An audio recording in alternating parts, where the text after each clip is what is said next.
Hello, everybody. Welcome to another Learning Circles. My name is Brent Schlenker, and I am the Corporate Learning Officer at litmus.com. We have our usual host of crazies. Melissa will be joining us later, but we have Craig Wiggins, Enzo Silva, and today's special guest, Gina Minks. Hello, everybody. Hello. How you doing? I am wonderful. It's been a bit of a crazy Friday. We've got, just so people know, we've got Enzo in the car driving with sleeping children while we're doing Learning Circles. We did say we were talking about mobile learning, right? Or did I misunderstand that? Yeah, let's switch topics. I feel like you've taken the cake. You've won this episode, Enzo. I missed something. For sure, for sure. So let's go down the line like we usually do and do a quick introduction and tell us a little bit about who you are and maybe what you're working on or pitch something. Craig, let's start with you. My name is Craig Wiggins. I am the community manager for ADL and XAPI evangelist. I will drink in a moment. Don't know what ADL is? Yes. Oh, ADL, Advanced Distributed Learning Initiative. Thank you. For those, there should be a lot of people who don't know who ADL is or what they are, because it's not necessary to know. We just make everything we use, or trying to make things that you use. They're the ones to blame for SCORM. We absolutely are. Yes. Yes. The actual SCORM books are in a vault in the back here. Really dusty. But yes, the thing I have to pitch. Experience API Bootcamp, or XAPI Bootcamp, happening here in Alexandria, Virginia, July 14th and 15th.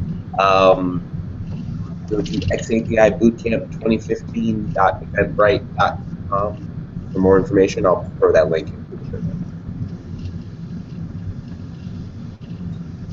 notes. Thank you. Enzo, what's up? I'm Enzo Silva. I'm Enzo Silva, Learning Strategist at SAP, enzosilva.com. And I don't think I have much going on besides vacation right now at Myrtle Beach. I will be talking at DevLearn about making some parallels there between surviving a zombie apocalypse and instructional design and learning L&D and stuff like that. So I think it'll be fun. I hope I terrify everybody out of that session. You're coming all dressed up, right? I was thinking about actually going in costume. I'm not sure that breaks any rules there, though. Yeah, you never can tell. All right. We also have a special guest today, Gina Minks. Hello, how are you? I'm doing really well. So I'm Gina Minks. I am starting a new job a week from Monday at a company called Spanning. It's a wholly owned subsidiary of EMC.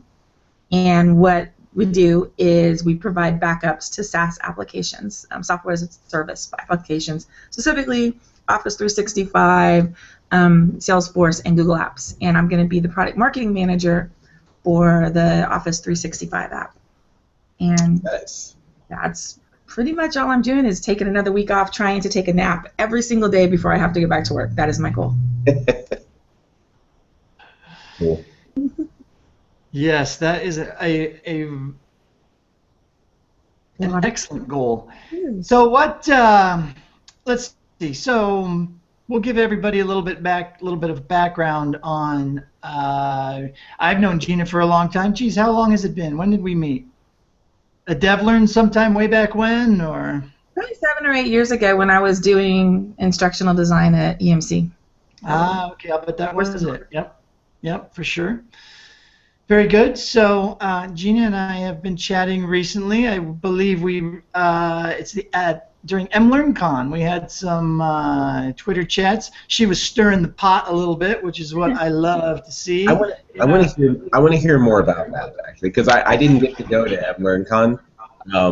I've been hearing different stories about how it went and the value of the sessions. I've been hearing about how the performance support group and the MLearnCon group were separated by barbed wire. But I want to hear about how Gina was setting things on fire. Please tell. Okay, so you're just trying to really make me stir the pot. This isn't cool. So to be honest, I did just to give all transparency. I only had an expo pass, And, so I didn't get to go to the sessions, which, I wish I could have gone to some of them. But what I found interesting, and I think this is one of the things Brent and I have been talking about, is there is no, for me, it just kind of shocked me to sit down at one of the little sessions they gave on the show floor, and they were talking about things they talked about 7 or 8 years ago. I mean, I'm so disappointed that I left learning and I went and did social media at big companies and now product marketing, which I love. And the stuff that they were talking about is stuff we were talking about when all the new social media tools came out. Right. I don't really see a lot of talk about using these as channels and tools to accomplish things. I will tell you, I didn't see the performance people anywhere and didn't have any kind of way to interact with them, which I was super disappointed about that. But that was one thing that bothered me. I mean, just teaching people what a hashtag is, we should be, as learning professionals, so far ahead of that. The other one was, I talked to some of the vendors, a lot of LMS vendors, which I was kind of shocked about. And then when I talked to them about who I was and what a product marketing manager does, just to let y'all know, usually product managers and product marketers are defined differently in different organizations, depending on the company. But usually, product marketers are responsible for training sales. So it's really important to us to be able to say, we trained y'all, we don't know why you're not saying the right things and why sales aren't coming in. And to have a feedback for what's working and not working. And the learning team should, be right there plugged in. But none of these companies even realize the connection between what I do as a job and what they are providing as a service to my really core constituents in the businesses I work in. So that was kind of disturbing. Yeah, I can see that. I mean, I don't know if I would have been able to penetrate to that insight because I wouldn't have been coming from your standpoint, Gina. But yeah, that makes sense. Unfortunately. You're like, yeah, we live with it every day. Yeah. Live with it, keep going this way. Right. Well, it seems to me like, in my experience, I've seen, sales and marketing seem to just kind of run their own show. They're in most companies that I've been in, they are a completely separate entity, and the any type of training that happens there gets built and created with somebody there. And normally it's somebody that's got the title of sales enablement. Have you run into that before, Gina, in what you're doing? So where I've worked, so I've only done product marketing at Dell, and we didn't have people with that title, sales enablement.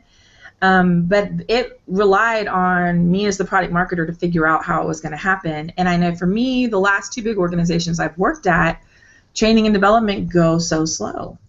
And if you're talking about, especially the industry I'm in, right, software specifically, it's changing too fast. We do not have the time to wait for, a complete learning analysis, go through every single step in ADDIE, and never loop it back in and improve on it. We've got to get salespeople trained so they can get to the customers and tell them what they need to know. Sales and support. I mean, usually for us, the product manager trains support, but there's a lot of internal training that starts with the product teams every time that there's a new release, and I don't see a lot of energy around the education side, and it's frustrating because I think that they're really just giving marketing. I think they're giving it to marketing. I don't know where the disconnect is. I think that there's so many tools that customers and internal people have to train themselves. It's not that hard to do this quickly. Why isn't education moving a little quicker? So I think you're sort of hitting on, it's funny. I mean, again, not to mention every time XAPI, but what you're getting. Yeah, exactly. Hold on. Sorry. First off, I'm at work. This is ginger beer, purchased at the Korean cafe across the street. So I'm not getting inebriated. Right. Yeah, I'm not getting inebriated for another couple hours anyway. So one of the things you hit on, Gina, though, is the idea of people can have access to a lot of tools, and product management and marketing are aware of this already. Education tends not to be.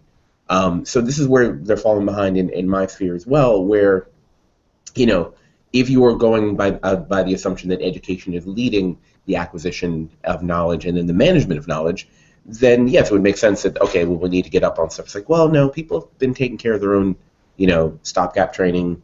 their own performance support, or supports their own, informal learning. That's why we have this thing. And to do that, they've used systems that are outside of the control of the education departments right now. So that's kind of why they're slow, because we depend on systems that may not be that relevant. So, yeah, thinking about product, even the concept of like a product. Yeah, even the concept of what you are, Gina, or what you're going to be. I am that. it literally is another wrench, and it probably makes people upset. Well, I think that what was frustrating to me is I didn't have the time to wait, so I would write the training. Right. And what I relied on our teams to do is just set it up, because I had to train not just the people in one building. I had to train Salesforce globally. Right. And that's part of my main responsibilities when a product launches is sales ready. They need to know what to say. They need to know, all the stuff that sales needs to know how to do. Mm. Internally, the second place is support. They need to know the same thing. Yeah. So that's one of my complaints with education. The other one would be, and this comes more from, so now I'll ding on the marketing side, because you guys know I like to travel around everywhere. On the marketing side, there's a bunch of companies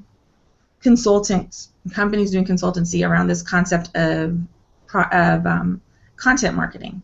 Mm-hmm. And if you look at what it is, they're taking white papers, or they're taking hardcore content that would usually be used for training, stuff that training would normally do, webinars, training videos, that kind of thing. Right. And they're using it to get leads. So marketing is using the same tools that education could use if they would go beyond Saba, or go beyond an LMS, and get out there and try something new that actually is relevant to our constituents that we serve, right? Mm-hmm. And many times, I think that the marketing departments are doing a better job than the learning departments. I was just going to say that. And so you've mentioned that before, and I know you and I have had this conversation. Yeah. It seems like marketers do a hell of a lot better job at all of the things that are important to learning than the learning department is, Can you speak to some more of that, Enzo, about your experiences? Have you run into any of this as far as marketing is concerned in your... No, I've been seeing a lot of, the concepts that marketing has as a field seem to be very similar to what we have in the traditional instructional design side of things, except they're normally done better because they don't care about compliance and all that kind of stuff that we do all the time, even for things that compliance don't matter for, So any product nowadays, you see the concept of the explainer videos. Before, education was doing explainer videos well, with tools like GoAnimate and others. They were already doing that, and they were already teaching people what to do with their tool, why do it, by empathizing with the character normally, right? But if you break down the Common Craft videos, there's even they wrote a book about it. Their process is basically you have a conflict, you have a character in conflict, and then you show what your product can do, and then you show what the product does for that person, and now how is that person's life better now? So everything that we talk about, the context that is not there in learning is there in the marketing, right?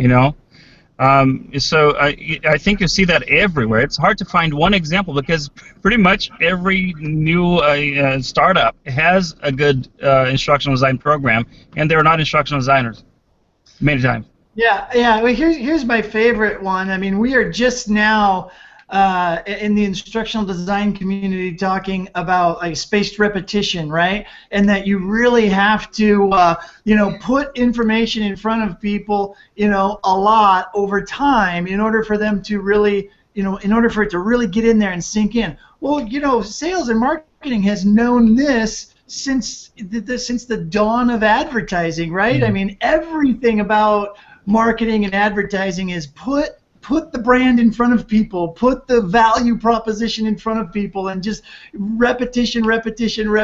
I know that it's a little bit different, right, as far as what we want to do, but yet it's the same. But is it okay? And that's where I have the problem.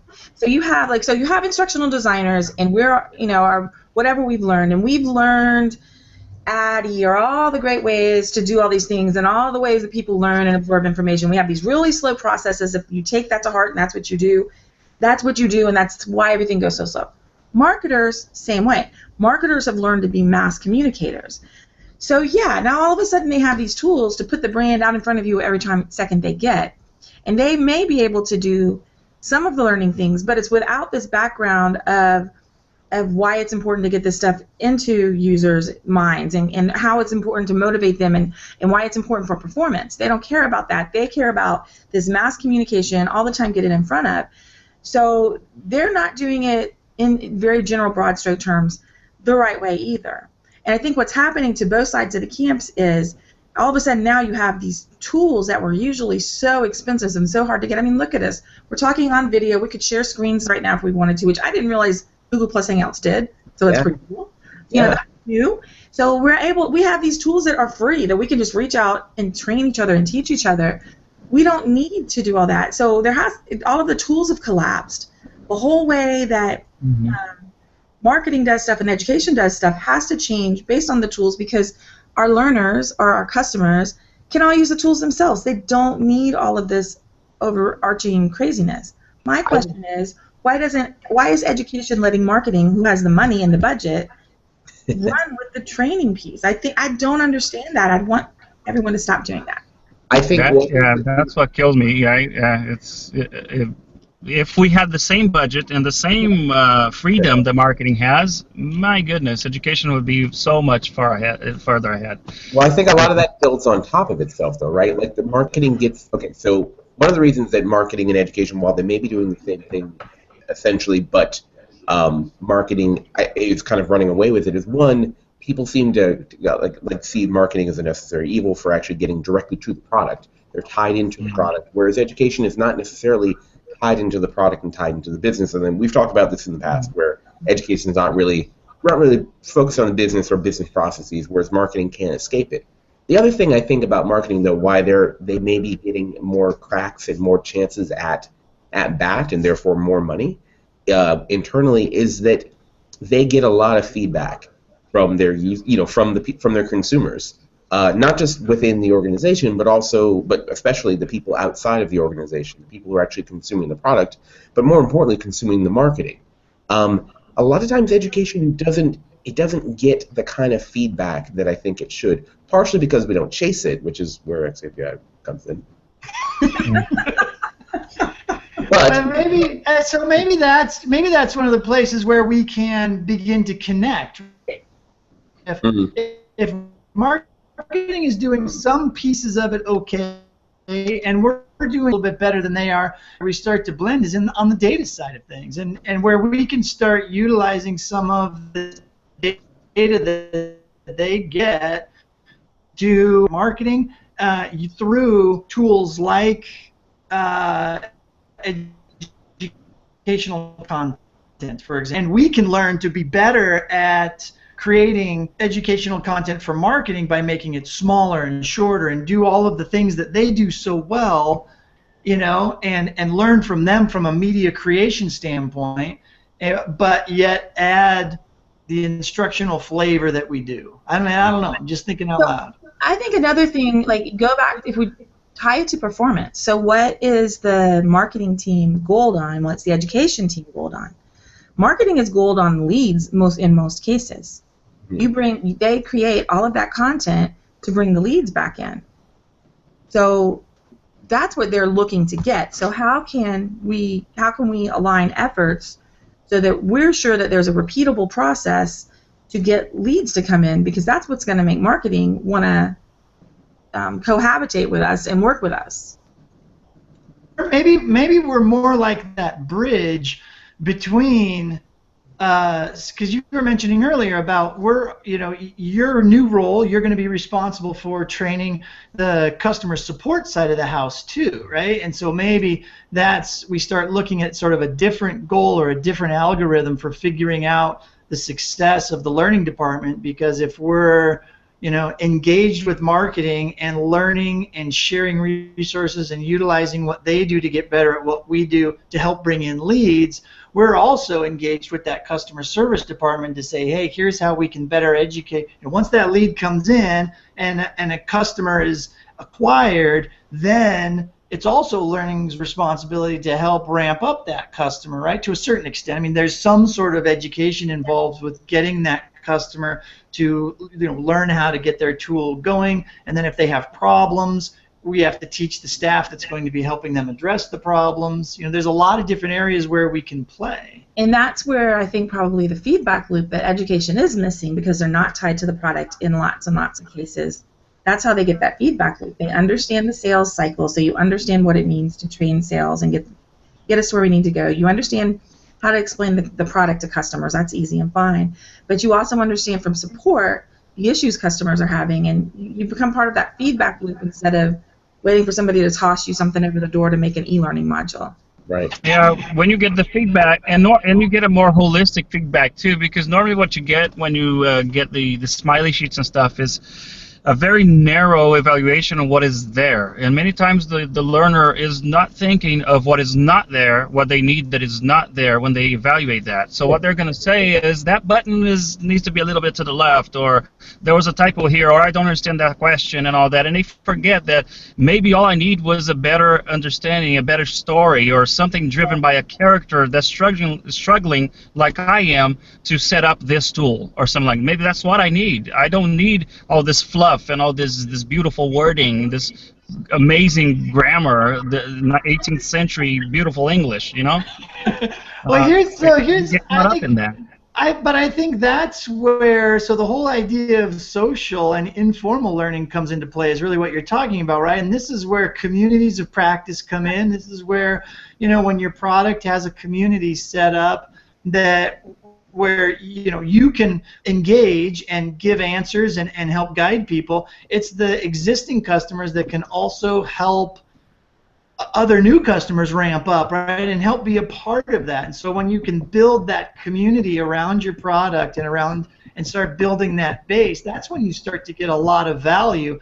And I think the change in how we as learning designers or solution providers, creators, whatever we want to call ourselves, is what changes there, right? When I just wrote a blog post about this recently, right? Like, so what happens, and all I really did was pose the question, what happens and what do we start to do when learners start to teach themselves and learn on their own, all of a sudden start to feel empowered to share what they know and teach other people? Right? When you have a culture that all of it, where that starts to happen, it always starts to bubble up from the bottom, right? Or you have small pockets, different small units or small organizations within the enterprise that just do that on their own, and you scratch your head and you're like, well, how come these people never request training from us? Well, they just do it all on their own. They've got, they share. So, I mean, really, what happens culturally when enterprise-wide everybody feels empowered to learn on their own and to share and train other people, and they feel empowered to do that? Yeah, I think it's a mindset shift for the learn development folks, because like SMEs, many times what we want to do is teach everything we know about something, and I think our role is more on helping people filter, curating things, and helping people learn the basics of something, or just the essentials, even if it's advanced, not just basics. That's not what I mean. That's not what I mean. But just teach them what they need to know, and then get out of the way and let the community do the rest as well. Empower them to do that. I just got a Smart Things, for example. I got a hub, and I got some security items and all of that, and I'm setting up security system at my house. And the native Smart Things security app is not amazing. It's okay. But I found out that the community, because it's an open thing, the community, some people created a better app for security on GitHub, and they posted it there for everybody, and all the community is discussing how to install it, adding onto it, and changing it, and doing that. And it's that open source mindset, right? And one of my major decisions for going with Smart Things, not to endorse a product or anything, was the community factor. It's because they do what people need, they teach what people need, the essentials, and then they empower the community to do the rest, we don't have that mindset. We want to teach every single thing, and it's impossible. I think for me, in the product role I've had and what I'm going to, our customers know the product better than anybody that works at the company. because the customers are installing it in their data center, they're making it work with their homegrown stuff, and they're with everything else it's got to work with, and with their business flow, and with everything else. So not having this mentality where you trust your employees enough to say what they need to say and teach any employee, teach customers what they need, and then allowing the customers to do the same and really making it very easy for them to do so, because those customers are the ones we would say, we're doing, we're going to go live in 6 months, but we want you to test it beta from the beginning, because you give them that extra special, sneak peek behind the curtain, and they're so happy to make it better and to help you out because they've learned, they want to share, and they help make everything better. And so it's such a huge community and empowering people internally to work closely with customers is such a huge benefit that I don't understand. People don't embrace it because they're scared, but I don't understand the fear behind it. And it's funny because we just did a leadership program here that I think it was the idea of this was our CLO's it was her idea, her brainchild, was to have the leaders teach other leaders, and we're like, we're not going to find enough people to do this and all that, and we basically recorded leaders and we asked a few volunteers to teach the lessons that we wanted them to teach and all that, and recorded them on camera, high quality stuff, and it turned out great. People wanted to be involved. Some people were like, why didn't you post my video here? I was like, well, we're going to use it for something else, but so people want to participate. You'd be surprised if you just put it out there. What are your best practices? What are you doing with this X, Y, and Z? Would you like to be on camera to help us record some training here? Would you like to help us reviewing materials? People will jump at it. They want to share what they know. Not everybody, but some will. And those will help get the word out there. Hey Gina, I saw a quick question before we start to run out of time too fast. So you're going into this new job. You've been in the role before, correct? Yes, this is what I was doing at Dell. Yeah. Right. That's what I'm curious. So you've had that experience. Hold on, I'm gonna jump over to you in a second. Let me just get my thought out here real fast. So what are you gonna do differently? I guess is really what I'm trying to say, right? Like you've done it before. Now you have this fresh start coming up. What's going through your head, and how are you going to attack this? So I think Enzo's comment about being SMEs and wanting to teach everybody everything was really interesting, because I am like that. I just if I find out something, I want everyone to know. I want to connect all the people right away. It's an interesting organizational thing going in, because it's a very, very small company that's wholly owned by a very big company. And so and they want me to come on because there's so much just writing. There's so much stuff to do because they're off to the races. These things are already out there. It's just a matter of getting more awareness and getting some core pieces of content created, which I love to do that too, so it's good. I think one of the things I'm real conscious of is how do I make a really big splash, which is not hard for me to do, without overwhelming my team because we get too much attention. And how do we make it so it's scalable? I'm going into thinking the team is just they're really experienced product people, so that's one of the other reasons I took the job. Just I wanted some more really hardcore experience doing the product marketing. That's the two things. The other thing is we kind of talked around it. I don't know Office 365, and I don't know the SaaS thing. I know it conceptually, but I don't know it hardcore. And from a storage point of view, it's just very challenging. You hear the software people talking one thing, the storage people talking another. What's the truth, and how do you explain this SaaS stuff to hardcore storage people? So the whole learning out loud thing is something I plan to do too. So everybody will get really bored of me fast, but it's all coming, trust me. Okay, so we have our third partner in crime, or fourth, I guess I should say, Melissa Milloway. This is Gina Minks. Gina, this is Melissa. Hi, can you hear me? Yeah. Awesome. I just put my earbuds in, so very cool. Melissa, we're talking marketing and L&D and how the two can sort of magically come together and how we can benefit from each other's existence. Yeah, no, I would love to hear more on that. I'm sorry I missed the beginning of the conversation, but that's like, it's a something we're trying to work a lot more on. Yes. So just to give you, has been working in the product world for I don't know, I guess a few years now since she left the instructional design gig, right? Yep. Yeah. 2 or 3 And years. so now she'll be starting a new job in a couple weeks as a product manager and responsible for a lot of training responsibilities. So that's Gina and I had been chatting on Twitter during the MLearnCon event, and we started having these conversations again about marketing.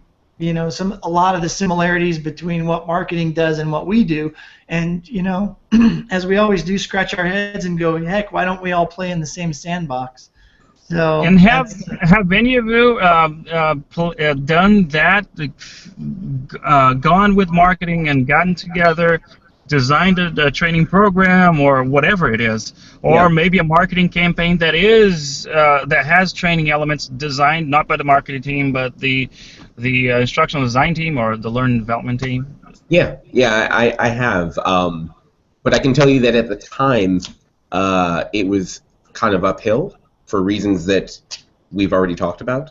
And what ended up happening, kind of sadly but productively, is that elements of the training team kind of broke off, and it just started working with the product the product marketing team, and that's what happened. Which is good for the product marketing team and was good for the company, not good for the training department. So you're saying you broke training? I did. In my defense, there were already cracks. Someone else dropped it. So Enzo mentioned a great word that I want to bring up, because a few years back I remember blogging about this on my personal blog, and it's the idea of a campaign, right? I've always been very intrigued by that, how marketing departments have this idea and have always had this idea of the campaign, right? They have a goal, they have something that they want to achieve, right? Would sound familiar for instructional designers, right? You've got something that you want to impact, and so they build a campaign around it, and they've got measurements, they've got targets they want to hit, they've got different channels that they decide to push information and content into. And when I really listen to marketing specialists and experts talk about what they do, it's really hard for me to separate what they're talking about and what we talk about. They just use different words. Yeah. Same thing here. I think we've talked about this before too, like the whole, is she gonna come back? Oh. Yeah, she'll probably jump back in.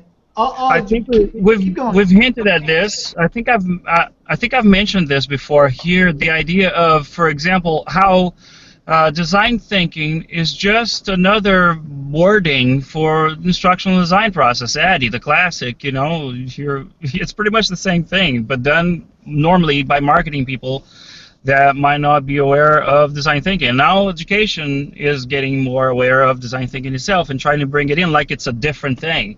But if you think about it, it's pretty much the same thing with different names, different phases. I did a presentation when I presented at Florida State. So if we would only get our heads together with marketing and our budgets together. Yeah. Go ahead, Gina. Sorry. Oh, no worries. I went back to Florida State and did a presentation, and I'll find it and I think I put it on SlideShare. Back. But it's. Hello, Gina. Can you hear me? Can you hear me? Yep.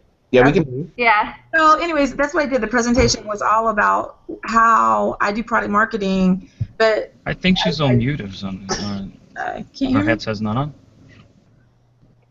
No, we can hear her. I think it's just Enzo. I don't know. Enzo, it's Nice. Is So it the I can car? hear her, and I sounded like a jerk talking over. I'll send the link. Never mind. Sorry. I agree with what you're saying. I did a whole presentation at Florida State, the instructional systems program, about that, about why. I went back and I got aggravated there too. Why would you want to just be an instructional designer? yeah, maybe that's what you got most of your classes in, but you can do so much more in the organization. Product marketing is a great place for people with that educational background. It really is. So I have a question about that. And this is something that's been I don't want to say it's an issue, but it's been something that I've been investigating a lot. Like, how can we market our learning products and leverage marketing to like help us do that? Because that's something that we struggle with, because I don't have a marketing background, and I think, oh, let's do this, let's do that, but I would love to team up with our marketing department or something. I think it depends on what your end goal is, right? But if it's around the product, I would go find the product marketer and just go to lunch with the product marketer for whatever products you're talking about and ask them, hey, I want to just kind of see where you are, what you're doing. This is what we have. They might not even know that your training that you have exists, depending on how big the organization is. Exactly. Find out, who the product marketer is, because I would have loved that, and it did happen sometimes. I think a lot of times in education you get so wrapped up in the processes of just keeping the courses up to date and getting butts in the seat and all that kind of thing. You forget that there's other people that really do want to align with you. Yeah, because we have these e-learning products and virtual classes and such like that, and the most the people that we work with are typically in communications, and that's not necessarily marketing. So we're putting out these communications, putting stuff on our social media platforms, and doing some mini videos, but that's kind of the extent that it goes. And I don't know what else is possible. So I feel but that's where marketing comes in, right? To tell us, here's some stuff that we're doing. I don't know if you guys agree. I think it's kind of two separate conversations, right? There's two sides of how we work together, right? One is what we learn from them, market our training products and our training events that we create, right? How do we get the message out, much like marketing would try to get that's the one, is this sort of blending of the work that we do in impacting and adding value to the business. It's how do we how do we figure out what our goals are and find the similarities and work together to do what we do and do what they do, and together be more effective for the business as far as reaching those goals is concerned. So I think they are two separate things. Yeah. But I can tell you from me, so I'm back. Sorry, I froze for a minute. I have to go back. Yeah, go back. Tell me what did I miss? So just from being a product marketer, having that connection, knowing those resources are available. One of the things that's interesting with marketing, and I kind of made a jab at it earlier, I think marketing's very dangerous doing some of the content marketing they're doing.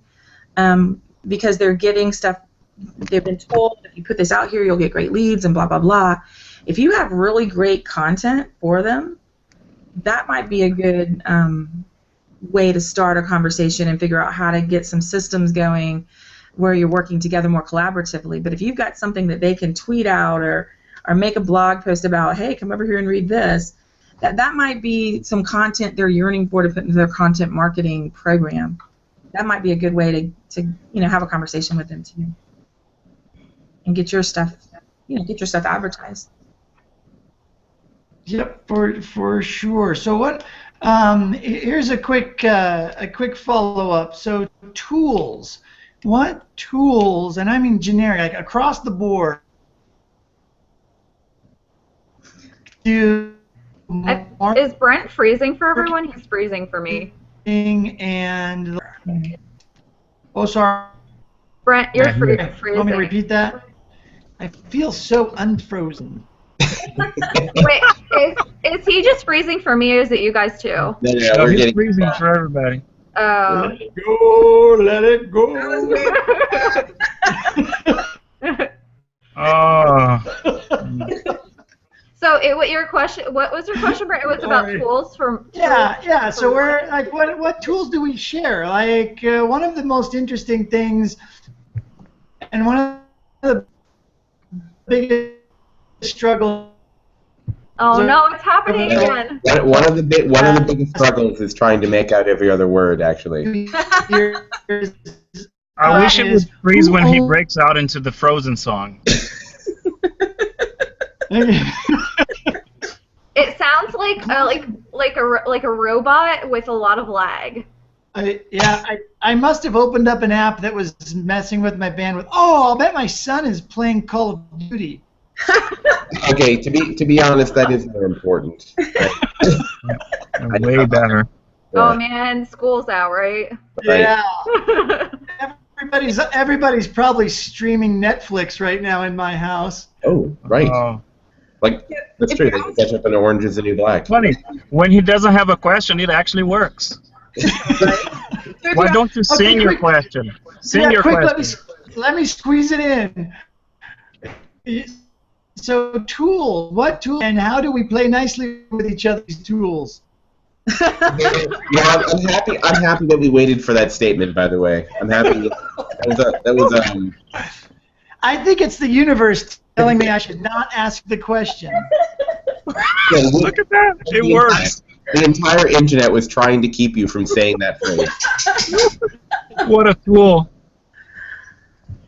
Gina, just tell us everything you know about tools. Any tools? You don't want me to get there.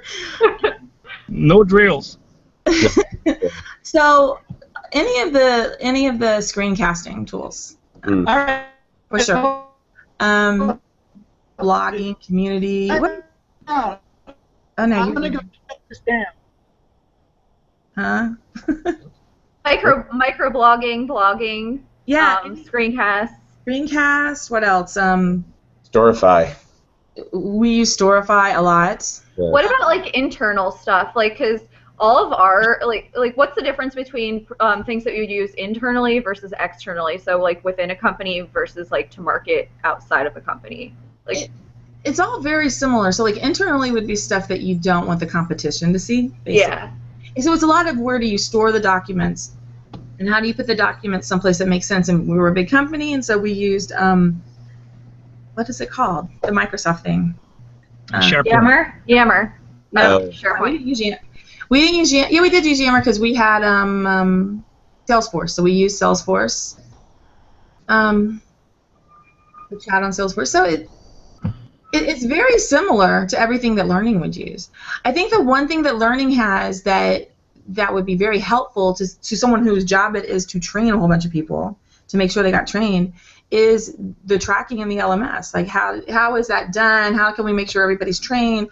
What do I do if I hire somebody in the middle of two launches? What do we train them on? How do we get them ready? And how do we get the launch materials out there before launch so everybody's ready? How do we make sure they know what to say? So I think that's the kind of tools that maybe just that tracking of people that education could bring to the table. Otherwise, it's the exact same stuff. Yeah. How do you use tracking in marketing currently? Like because I obviously don't know anything about marketing. Like how do they currently track stuff? Like how many people view a blog post, like Google Analytics, or what do they use? Depends on the company. So they use Analytics, or they'll use different website tracking tools. It just depends on the company and how they've set things up. Okay. It has to be more than just clicks, right? It's like one of the struggles of learning, for example, is tracking whether people consumed the content, whether they clicked something, or whether they watched an entire video, for example, or whether they actually learned after watching that video immediately, and then after years or however period of time, right? So what does marketing track with regards to that? Because we struggle with that too. But we don't depend on you guys to tell us. And if not, like it's for me, if it was we're doing a training, I have a roster of who jumped into the WebEx and I know what's going on. So that's what it was, and that's not enough because I think what you really want to know is, are they ready? Yeah. To talk to somebody. Right, which really comes down to the idea of like, what's that? No, go ahead. I was just going to say, it looks like you were shaking your head and have an alternative opinion.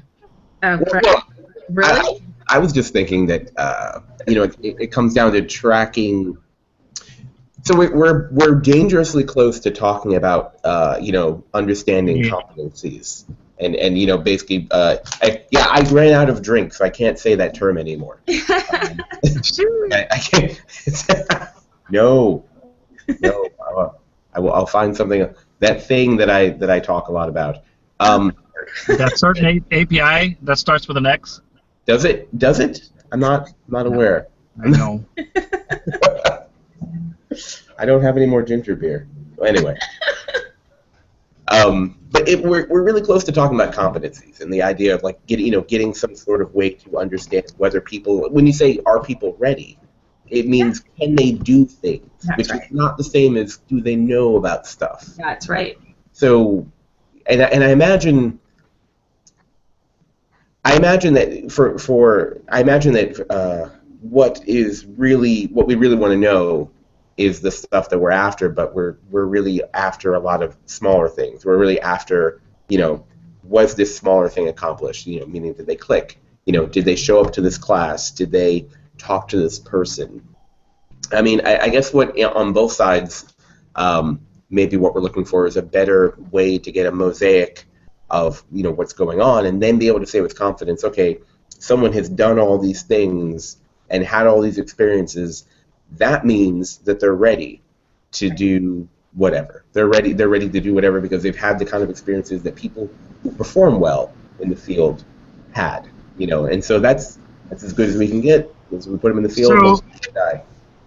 I think that makes sense. I think a lot of it, we put a lot of pressure on us to teach what people don't have the ability to learn. I don't want to say that people don't have the ability to learn, but I think it starts from even before you are hiring. You're hiring not because of what people know. I think it shouldn't be because of what people know. You're hiring people because of their ability to learn, right? So if you hired the right people that are change ready, that want to learn things, that learning is their lifestyle, that they're quickly quick to adapt, then most likely with those things that you're measuring, like immediate impact, long-term impact, this type of testing, etc., all that, you can somewhat guarantee that by giving them all of these items, all of these experiences, and supporting them along the way, they would most likely be ready for what you hope them to be ready, right? It's never going to be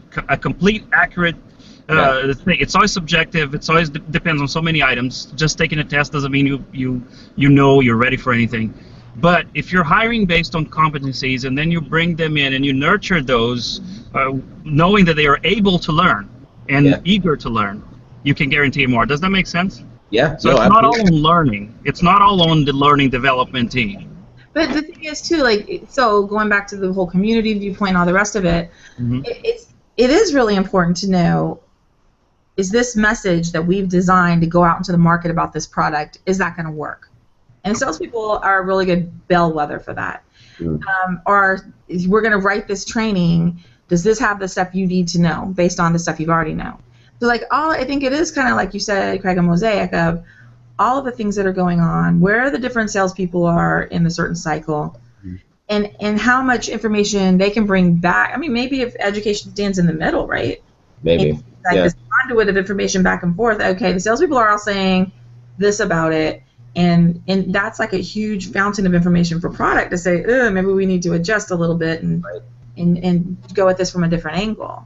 I wonder if we're not, and this is where I think that maybe product marketing, maybe they don't, I don't know, because this is my field, but maybe we're afraid of the potential, not necessarily just the effort, but like the vast amount of information that we would have to handle to get a clearer picture, to get that clearer mosaic. Like what you just described, like these people are saying this about that, maybe we needed to go and do something about that. That requires like ownership and basically, standing up at a higher altitude, be able to look down upon the situation and take not only a 10,000-foot view, but also to zero in on things and to realize, okay, this needs to be done.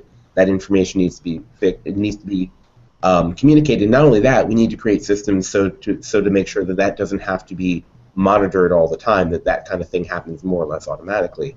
I wonder if we, and this I can only speak for education here. I wonder if we're ready for that. And then, I think so. There's two answers to the are we ready for it, because I think part of the problem is there is so much information. It's a lot of work to sift through what's right and what's not right. And when you have people going back to the whole goals and performance, you have people on both sides of the fence, get this class done by this time and then you get your bonus. Get this product out by this time and nobody's going to make sure you have all of these things on this launch checklist where you get your bonus. Sometimes people don't want to stop in the middle of it and say, wait, the real best thing to do would be to veer off course a little bit and go this way, a little extra effort, and people just don't have the time or the energy to do it. I don't think that it's anything more than that. So having said that, I think the way, especially my industry is going, that's what has to happen. If you're competing as a big company with all of these tiny startups, and y'all said storage, so I work in storage and I work in the data protection industry, so many startups, they're going to juke and jive. They're going to do it. If you can't figure it and juke and jive with them, you're going to be, you know, at some point, nobody's going to have a job. You got to make the money, stay competitive to keep everybody paid. So where is that sweet spot where you're able to be really nimble, because you should have more of the information because you have a well-trained sales force, you know, all the resources than a tiny startup. I don't know.